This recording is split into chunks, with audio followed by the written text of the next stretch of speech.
Hi hello. ఇప్పుడు చూస్తున్నాం కదండి, పాయింట్ ఇండస్ట్రియల్ అనమాట. స్లాబ్ వేయకుండా ఒక గదికి కిచెన్కి రేక్ షెడ్ అనేది వేయటం జరిగింది. ఇప్పుడున్న సీజన్లో, సమ్మర్ సీజన్లోనూ ఎంత ఎండ కాస్తుందంటే అసలు మనం ఉండలేని పరిస్థితి అనమాట. దాని నిమిత్తమే మరి దీనికి సీలింగ్ చేయడం జరుగుతుంది. కాబట్టి సీలింగ్ అనే ప్రస్తావన వచ్చింది కాబట్టి సీలింగ్ అంటే కనుక మనం ఎక్కువగా బిల్డింగుల్లోనూ లేదా పెద్ద స్టేర్లోని అపార్ట్మెంట్లో చూస్తాం. మరి రేక్ షెడ్ కూడా చేసుకోవచ్చండి. చాలా చాలా బాగుంటుంది, వేడి కూడా తగ్గుతుంది. దానికి మనం చక్కగా వైరింగ్ చేసుకుని లైట్లు కూడా పెట్టుకుని చేసుకోవచ్చండి.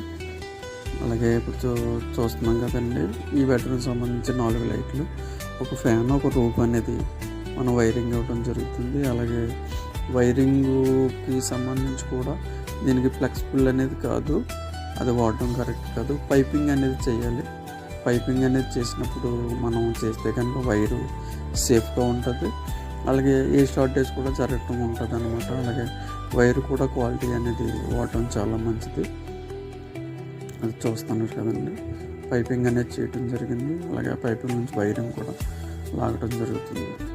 మరి ఎప్పుడైతే మనం పైపింగ్ అనేది వాడుతున్నామో కొంత మనకి సేఫ్టీ అనేది ఉండటం జరుగుతుంది అనమాట. మనకి షార్టేజ్ అయినా కానీ ఆ పైప్ అనేది మనకి హీట్ అవ్వకుండా, అలాగే ఈ రేకు నుంచి వచ్చే వేడి మరి చాలా ఎక్కువగా ఉంటుంది. కాబట్టి కొంచెం తట్టుకునే కెపాసిటీ అది కలిగి ఉండడం జరుగుతుంది పైపింగ్ అనేది. కాబట్టి అది అలా పైపింగ్ చేసి నీట్గా చాలా చక్కగా అందంగా చేయడం జరిగింది. 4 లైట్లు, ఒక ఫ్యాను, ఒక రూఫ్ అనేది మనం వైరింగ్ చేసి ఇవ్వడం జరిగింది అనమాట. చూస్తున్నారు కదండి,